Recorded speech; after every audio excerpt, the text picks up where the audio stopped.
कुल 80 कोयला खदानों में से 9 कोल खदानें छत्तीसगढ़ की भी शामिल हैं, जिन्हें ऑक्शन के लिए चिन्हांकित किया गया है। इन कोल खदानों में निजी कंपनियां व्यावसायिक उपयोग के लिए कोयला निकालकर दुनिया भर में निर्यात कर सकेंगी।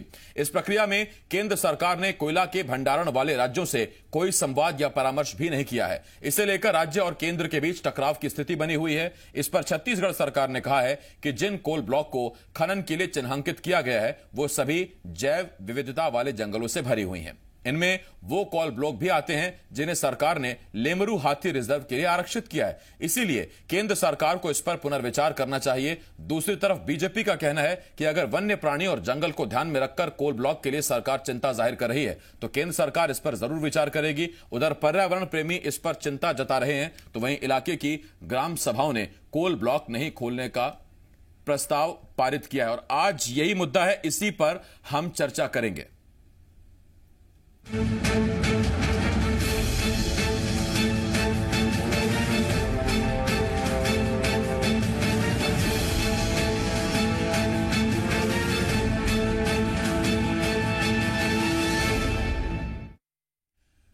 जैसे हमने आपको बताया कि देश भर की 80 कोल ब्लॉक को यानी कि 80 कोयला खदानों को सरकार ने जिनको चुना है उसमें से 9 छत्तीसगढ़ की भी कोयला खदानें हैं। राज्य सरकार का यह आरोप है कि केंद्र सरकार ने ना हमसे कोई परामर्श किया, ना हमसे कोई बातचीत की और सीधा खदानों को चिन्हित करके अब उसे निजी सेक्टर को देने की तैयारी में है, यानी कि उसकी ऑक्शन किया जाएगा, उसकी नीलामी की जाएगी। जबकि छत्तीसगढ़ सरकार का यह कहना है कि 9 खदानें जो छत्तीसगढ़ में चिन्हांकित की गई हैं उसमें से ज्यादातर घने जंगलों में और खासतौर पर वहां जहां वैध जैव विविधता है वहां पर वो खदानें चिन्हित की गई हैं। इसका पर्यावरण पर बहुत नुकसान पड़ेगा। जो छत्तीसगढ़ में मैन एलिफेंट कॉन्फ्लिक्ट की स्थिति बन रही है उसे टालने के लिए, उसकी रोकथाम के लिए छत्तीसगढ़ सरकार ने जो हाथी अभयारण्य प्रस्तावित किया है उस क्षेत्र में भी कोल ब्लॉक मोदी सरकार देना चाहती है। सीधे सीधे ये छत्तीसगढ़ की हाथी समस्या को बढ़ाने वाला कदम होगा। इसे देखते हुए वन मंत्री मोहम्मद अकबर द्वारा लिखे गए पत्र का कांग्रेस पार्टी पूरी तरीके से समर्थन करती है। यह छत्तीसगढ़ के हित में है। छत्तीसगढ़ के 9 ब्लॉक्स हैं जिसपे कांग्रेस की आपत्ति आई है। देखिए, सर्वे के आधार पर कि कहाँ कोल ब्लॉक्स हैं, कहाँ कोल डिपॉजिट्स हैं, उसके आधार पर जो विशेषज्ञ रहते हैं उनकी रिपोर्ट्स आती है, उसके आधार पर कोल ब्लॉक्स को लीज पे दिया जाता है। तो मुझे लगता है कि यदि कहीं कोई आपत्ति है, जैसे लेमरू प्रोजेक्ट की बात हो रही है या फिर रिजर्व की बात हो रही है, एलिफेंट रिजर्व की बात हो रही है, तो अपनी आपत्ति दर्ज करे, उसका केंद्र सरकार उसको संज्ञान मिलेगी और आवश्यकता अनुसार यदि ऐसा लगता है कि कहीं कोई दिक्कतें हैं तो निश्चित रूप से केंद्र सरकार उसका कहीं न कहीं निराकरण करेगी। लेकिन सवाल पूरे कमर्शियल माइनिंग पे उठाए जाने की आवश्यकता है, क्योंकि कमर्शियल माइनिंग हेतु कोल ब्लॉक की नीलामी ये देश की जरूरत के लिए नहीं बल्कि चुनिंदा कॉर्पोरेट के लूट को आगे बढ़ाने के लिए, उनके मुनाफे की प्रतिबद्धता के लिए किया गया है। हम उम्मीद करते हैं कि छत्तीसगढ़ सरकार को इस पूरे कमर्शियल कोल ब्लॉक की नीति पे ही सवाल उठाना चाहिए और विरोध करना चाहिए कि देश की बहुमूल्य खनिज संपदा का उपयोग अंतः उपयोग के लिए होना चाहिए, जरूरत के लिए होना चाहिए। कमर्शियल उपयोग के लिए देश के घने जंगलों का विनाश, आदिवासियों का विस्थापन बर्दाश्त नहीं किया जाएगा। आपका मुद्दा आपकी भाषा में सीधा आपको ले चल रहे हैं रायपुर, जहां पर मेरे सहयोगी रजनी मौजूद है।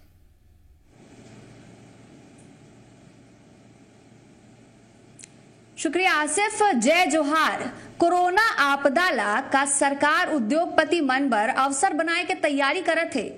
केंद्र सरकार कोल ब्लॉक नीलामी जिन शुरू करी से ओखर ले छत्तीसगढ़ कैसे प्रभावित होगी, छत्तीसगढ़ के जल जंगल जमीन कैसे प्रभावित होगी, यही विषय में आज हम चर्चा करबो। ए चर्चा पर हमारे साथ खास मेहमान जुड़े हैं। सबले पहली मैं आपके परिचय करा दूं।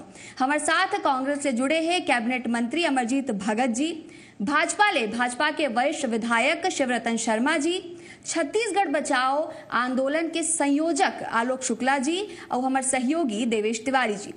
तो ये चर्चा की शुरुआत करे जाए। आप सब मन के स्वागत है और अब चर्चा शुरू करबो। सबले पहले शिवरतन शर्मा जी, आपले मोर सवाल है कि का अर्थव्यवस्था ला आत्मनिर्भर बनाए के रद्दा सिर्फ और सिर्फ जल जंगल जमीन के तबाही ले होके गुजरत है का?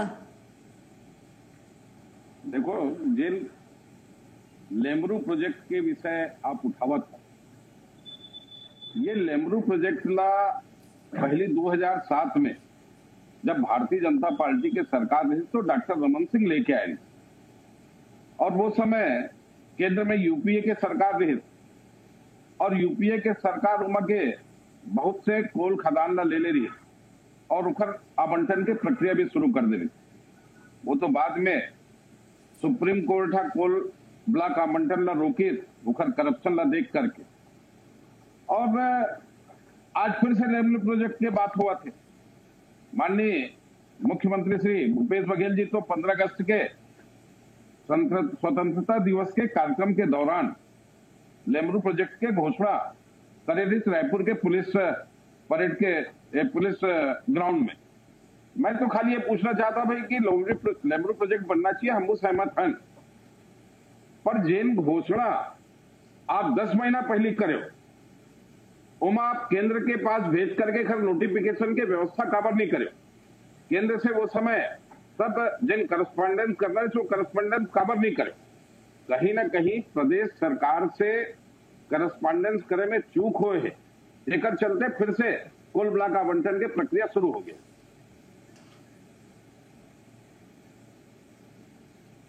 ये तो देश भर में शुरू हुई से भले यहाँ लेमरू प्रोजेक्ट की तैयारी चलत रही से। एक तरफ आपके प्रदेश के पार्टी की थे कि हाथी मन के मौत हुआ थे, राज्य सरकार ध्यान नहीं देवे थे। दूसरा डहर आपे के पार्टी के केंद्र सरकार जिन है कोल ब्लॉक के आवंटन शुरू कर दी से। 9 माह 5 ठिन कोल ब्लॉक ऐसे है जिन हसदेव अरण्य क्षेत्र में आते वही में लेमरू प्रोजेक्ट और बाकी कतका जिन आवश्यक स्थान है, आवश्यक जल जंगल जमीन है वो आते। तो आप मन के पार्टी का करे थे, विरोध काबर नहीं करे थे, कहा यही एक मात्र रद्दारी है। जब 10 महीना पहले माननीय मुख्यमंत्री जी स्वतंत्रता दिवस पर लेमरू प्रोजेक्ट की घोषणा करी तो केंद्र सरकार ने सारा नोटिफिकेशन करके लेमरू प्रोजेक्ट में कौन कौन से एरिया सम्मिलित हुई है जानकारी तो देना चाहिए कि नहीं देना चाहिए, समय पे पहल करना चाहिए कि नहीं करना चाहिए। कहीं ना कहीं केंद्र सरकार नोटिफिकेशन करके तो सिर्फ लेमरू प्रोजेक्ट तो है ना, 9 ठिन कोल ब्लॉक है छत्तीसगढ़ के, 9 ठिन कोल ब्लॉक है छत्तीसगढ़ के शिवरतन जी। जी बिल्कुल 9 ठिन प्रोजेक्ट है, आर्थिक 9 ठिन कोल ब्लॉक है, सिर्फ लेमरू के बात में है। आर्थिक संसाधन भी तो जुटाना जरूरी है। तो जल जंगल जमीन तबाह करके जुटाबो का। छत्तीसगढ़ के बारे में हमारे प्रथम मुख्यमंत्री माननीय अजीत जोगी जी के एक कथन रही कि अमीर धरती में गरीब मनखे निवास करते। अब अमीर धरती काबर है कि हमारे यहाँ सब प्रकार के मिनरल्स है, सब प्रकार के खनिज इकट्ठे चलते, हमारी धरती अमीर है और ये मिनरल्स के उपयोग करके, ये संसाधन के उपयोग करके ही जनता के जीवन स्तर ला हम ऊंचा उठा सकते हैं। मैं ये बात स्वीकार करता हूँ कि हम जब मिनरल्स के उपयोग करें, खनिज के उपयोग करें तो कोनो भी रूप में पर्यावरण ला क्षति नहीं होना चाहिए, पर यह विषय में प्रदेश सरकार ला सार्थक पहल करे की आवश्यकता हवे और जहां आवश्यकता पड़ी वहां भारतीय जनता पार्टी सरकार ला सहयोग करे बर तैयार है। मतलब आप मानते हो कि केंद्र सरकार जन फैसला ली से ओखर छत्तीसगढ़ में विपरीत प्रभाव पड़ी, यहाँ के पर्यावरण और जंगल जिन है तबाह हो ही, आप मानते हो कि नहीं? सब में विपरीत प्रभाव नहीं पड़े, संसाधन जुटाना भी आवश्यक है। मैं तो फिर ही बोला था कि केंद्र सरकार अगर यहाँ 9 खदान के निर्णय करे और मैं विशेष रूप से लेमरू प्रोजेक्ट के जिन खदान सम्मिलित हुए तो कहीं ना कहीं प्रदेश सरकार केंद्र ला सूचित करे में देर करे है कि ये लेमरू प्रोजेक्ट के अंतर्गत हम ये लेवत हन की ओखर चलती ये स्थिति निर्मित हुए। ठीक है, अब आलोक शुक्ला जी ले सवाल करे जाए कि आलोक जी आप भाजपा के पक्ष ला सुने हो, एक तरफ हमारे छत्तीसगढ़ में जल जंगल जमीन के लड़ाई चलत है, आप मन लगातार ए विषय ला उठात रहे हो। दूसरा डहर अब कोल ब्लॉक के नीलामी शुरू हो गए है, मतलब संकट और गहरा गए है, तो का यही एक मात्र विकल्प बाँच गए है केंद्र सरकार के पास कि जल जंगल जमीन ला तबाह करके विकास करे जाए? देखिए, कमर्शियल नीति जो मोदी सरकार के द्वारा लाई है, इसके 4 इसको देखा जा सकता है। पहला कि मोदी सरकार को देश की चिंता नहीं है, इसलिए देश की बहुमूल्य खनिज संपदा को कॉर्पोरेट के मुनाफे के लिए लौटाने के लिए तैयार है। दूसरा, मोदी सरकार को संघीय ढांचे पे कोई विश्वास नहीं, इसलिए राज्यों के साथ कोई परामर्श नहीं और सारी प्रक्रिया का केंद्रीयकरण किया। तीसरा महत्वपूर्ण सवाल यह है कि पर्यावरण की इनको कोई चिंता नहीं है, पेरिस एग्रीमेंट में आप जाके बोलते हैं कि फॉसिल फ्यूल का हम जो है कम करेंगे और रिन्यूएबल एनर्जी की ओर जाएंगे, और जब भारत के अंदर आप ये नीतियां बनाते हैं तो कोयले के अधिक उत्पादन की बात करते हैं। और चौथा, इस देश के आदिवासियों की चिंता नहीं है कि क्या देश के आदिवासी कमर्शियल कोल माइनिंग के लिए कॉर्पोरेट के मुनाफे के लिए उजाड़े जाएंगे, ये अपने आप में महत्वपूर्ण सवाल है। और दूसरी महत्वपूर्ण बात यह कि जिस नीलामी की बात की जा रही है, दरअसल ये नीलामी है ही नहीं, ये सिर्फ कोयला खदानों का एक बंदरगांठ है, क्योंकि नीलामी का तात्पर्य यह है कि प्रतिस्पर्धा के साथ अधिक से अधिक राजस्व की प्राप्ति। मार्च में इन्होंने लॉकडाउन के पहले द मिनरल्स लॉ अमेंडमेंट किया और उसमें इस तरीके की नीति बना दी ताकि जो बिडर है वो 4 से 2 आ जाए, प्रतिस्पर्धा खत्म हो जाएगी और कोयला जो है बहुत न्यूनतम दर पर कंपनियों को मिल जाए। और यदि नीलामी का इतना ही होता तो हम देख लें कि 2015 से लेकर 2020 के बीच में 80 कोयला खदानों से मात्र 30 की ये नीलामी मोदी सरकार कर पाई है। पूरी नीलामी इनकी विफल हो चुकी है और उसमें भी 8 कोयला खदानों को इनको वापस करना पड़ा क्योंकि कंपनियां उत्पादन नहीं कर पाई। बड़े दावे किए जा रहे थे केंद्र सरकार के द्वारा कि 3.5 लाख करोड़ जो है नीलामी से पैसा आएगा। सच्चाई यह है कि 5,000-5,500 करोड़ मुश्किल से जो है पैसा कोल ब्लॉक से आया है।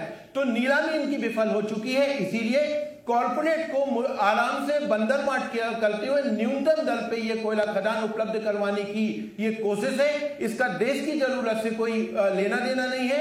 दुखद ये है कि ये जो 41 कोल ब्लॉक की सूची आई है, उस कोल ब्लॉकों में 14 कोल ब्लॉक देश के घने वन क्षेत्रों में है, 5 कोल ब्लॉक हसदेव के उस इलाके में है जो घना वन इलाका है, जो विविधता से परिपूर्ण है, बांगो बांध का कैचमेंट है, हाथी का पूरा इलाका है। तो क्या हसदेव जैसे जंगल जो है वो कॉर्पोरेट के मुनाफे के लिए, कमर्शियल कोल ब्लॉक के लिए उजाड़े जाएंगे? ये अपने आप में बड़ा सवाल है, बड़ा सवाल है। और अब देवेश हमर सहयोगी करा हमन जाबो कि केंद्र और राज्य के लड़ाई में नुकसान काखर होते। छत्तीसगढ़ जेन हरियर छत्तीसगढ़ माने जात रही से हमार जंगल घटत जाते, हमार मूल निवासी आदिवासी जेन है वो सहारा बर जीवन यापन बर लड़ाई लड़त है, तो ये नुकसान काखर है। देखो पार्टी मन के अपन अपन दावा है, अपन बाइट में गलत सुनाओ, रतन जी अलग बतावत है, सबके अपन अपन पीड़ा है, वो पीड़ा समझे की जरूरत है। भारतीय जनता पार्टी के प्रदेश के जतका नेता है ते मन तो बिल्कुल नहीं चाहे कि प्रदेश में आदिवासी मन ला उजाड़ के ओमन के प्रॉपर विस्थापन होए बिना ओमन के जो आदिवासी इलाका है तेन क्षेत्र में अतका बायोडाइवर्सिटी है, नाना प्रकार के जड़ी बूटी हवा है, तेन क्षेत्र ला उजाड़ के कोयला के उत्पादन करे जाए। काबा प्रदेश में राजनीति करना है, प्रदेश के जनता के बात सुननी पड़ी, लेकिन जो केंद्र के नेता रहते हैं जिमन के कहे के अनुसार प्रदेश में राजनीति होना है ते मन अलग तरह सोचते हो। मतलब पूरा देश के व्यापक राजस्व के बारे में सोचना है, पूरा देश क्या बढ़ाए के बारे में सोचना है। एक स्थिति जो अनलीजिंग कोल की किनारा केंद्र सरकार दे है, तरी में इसे कोष्टक में लिखा है कि आत्मनिर्भर भारत बनाने की ओर कदम, माने कोयला ला व्यापारी के हाथ में विदेश में बेच के भारत आत्मनिर्भर बनैया है।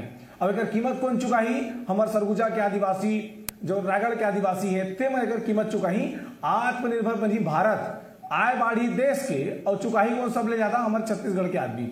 सबले बड़े बात ये जब हमारे देश के सरकार, हमारे प्रदेश के सरकार ये कथे कि हमन कोयला आधारित उद्योग तक कति नहीं भागन, हमन अब सौर ऊर्जा कति जाबो, पानी ऊर्जा कति जाबो, तेकर बावजूद अभी आलोक जी बता रहे हैं कि जो कोल इंडिया लिमिटेड है तेकर जो अध्ययन है तेकर मुताबिक भारत देश में जो कोयला है जबका उद्योग चला रहे तेकर लाइक कोयला अभी भी हवा है, लेकिन बेचे पर कोयला नहीं है। तो अब जो कोयला बेचे की शुरुआत होते तेन आय तो बढ़ाई देश के, लेकिन ओ मन के आय शून्य हो जाही जब उन क्षेत्र में भी हवाएं जेन मन के रोजगार जंगल चलत है, हमार ऑक्सीजन कम हो जाही। काबा में छत्तीसगढ़ के रहिया ना वो जतका जंगल उजड़ी तेकर असर हमन के जनजीवन में पड़ी। कांग्रेस पार्टी के प्रदेश में सरकार है, अभी तो विरोध कहे पर विरोध हो जाते हैं, लेटर लिखते जाते हैं, लिख दे रहे, ठीक बात है। भगत जी ने एक जवाब ले जाए, फॉरेस्ट काम करते हो जो वन विभाग के बड़े बड़े अधिकारी थे मन लबारी मारते कि मेरा हाथी हाव नहीं है, भालू नहीं है, मेरे कोनो जीव जंतु नहीं रहेगी के। कुल मिला के सब राजनीतिक पार्टी बयानबाजी में जनता को दिखाए अलग काम करते हैं, लेकिन पर्दा कुछ काम आने कुछ होते। ठीक बात है। भगत जी अब आपले मोर सीधा सवाल है कि चाउर के मुद्दा रहे चाहे कोई और मुद्दा रहे, मुख्यमंत्री सीधे प्रधानमंत्री ला पत्र लिखते, फिर अतका बड़े मुद्दा है छत्तीसगढ़ के जल जंगल जमीन ले जुड़े मुद्दा है और एमा 18 तारीख ले नीलामी शुरू हो गए, ओखर बाद जाके वन मंत्री हा एक ठन पत्र लिखिस प्रधानमंत्री ला, तो का दिखावटी विरोध करत हो का आप मन?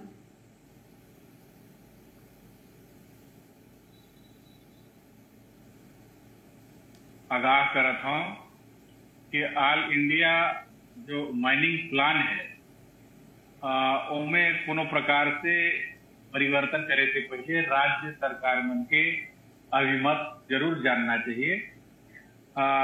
आज जो एकाएक कमर्शियल माइनिंग प्लान ला अप्रूव करत है ओकर से यहाँ की जैव विविधता से परिपूर्ण जल से एवं यहाँ के नदियों से परिपूर्ण सब जो हमारे क्षेत्र है ओला बहुत ज्यादा नुकसान होने वाला है।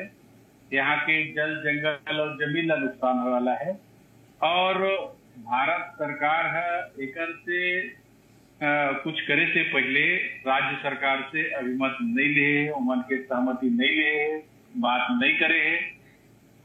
एक तरफा अपन जो औद्योगिक घराना के साथी मन है अदानी और अंबानी है मतलब फायदा कराकर ये कमर्शियल माइनिंग प्लान ला अप्रूव कराते और ओकर खुला ऑक्शन कराते।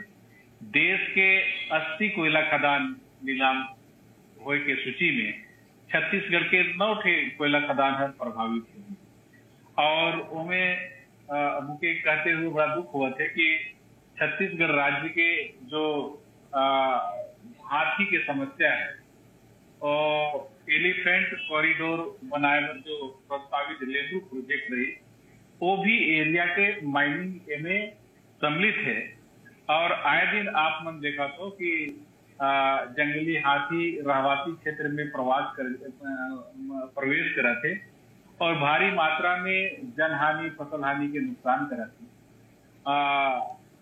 अभी हमारे साथी शिवरतन शर्मा जी है छात्री कि 2007 में लेंगरू प्रोजेक्ट हमन भारत सरकार ला भेजे रहे। तो मैं जानना चाहता हूँ कि जब 2007 से लेंगरू प्रोजेक्ट भारत सरकार ला भेजल है ओकर विचाराधीन रखल तो ऐसा में का जरूरत पड़ल है कि जो प्रस्तावित एलिफेंट कॉरिडोर एरिया है वो क्षेत्र के माइंस ला भी ऑक्शन में शामिल करा। औद्योगिक नीति के तहत कोयला माइनिंग प्लान के तहत पहले से ये सम्मिलित है कि निजी जो कंपनी है जो पावर प्लांट भाजपा भगत जी भाजपा एक आरोप लगाते हैं भगत जी माइनिंग कर सकते लेकिन एकाएक अपन जो औद्योगिक घराना के साथी मतलब अदानी अंबानी वाला फायदा पहुंचाए पर पूरा प्रदेश की जनता ला प्रदेश ठीक है भगत जी भाजपा के आरोप है कि साल भर पहले मुख्यमंत्री घोषणा करें लेमरू प्रोजेक्ट के भगत जी भाजपा के कहना है कि साल भर पहले लेमरू प्रोजेक्ट के घोषणा करें मुख्यमंत्री है लेकिन ठीक तरीका ले केंद्र सरकार के जानकारी नहीं देगे एक से कोल ब्लॉक ला शामिल कर लेगे है नीलामी में। मैं भारतीय जनता पार्टी के साथी मन से नेता मन से मैं ये जानना चाहता हूँ कि पत्र तो हमन हमेशा लिखते हैं। धान खरीदी में 2500 रुपया मान्य करे पर भी पत्र लिखे रहे भारत सरकार हर नहीं मानी। हमन पत्र तो लिखे रहे कि जो कमर्शियल माइनिंग जो निजी क्षेत्र ला ओपन करे थे एला ना करे जाए नहीं मानी। हमार जो डीएमएफ के जो औद्योगिक क्षेत्र में जो माइनिंग के जो राशि टैक्स उपलब्ध होते वो सीधे केंद्र के पास जीएसटी के रूप में जाते। राज्य सरकार के जो हिस्सा में आना है उनमें भी आज तक हमारे मन के जो राज्य के राज्यांश वह ओला भारत सरकार है नहीं दिए। तो एक तरफा अगर राज्य का बात ठीक है तो ये चर्चा ला जी ठीक है भगत जी समय हो गए चर्चा ला ये समाप्त करेल पड़ी और छत्तीसगढ़ ला ऐसे विकास नहीं चाहिए जेन यहाँ के मूल निवासी और जल जंगल जमीन ला तबाह कर दे और हम नहीं चाहबो कि राज्य में सशक्त कदम उठाए और जंगल ला बर्बाद होए ले बचा ले। ये चर्चा में शामिल होए बर आप सब मन के बहुत धन्यवाद। फिलहाल वक्त हो गए छोटे से ब्रेक के। जी मध्य प्रदेश छत्तीसगढ़ में खबर के सिलसिला जारी रही।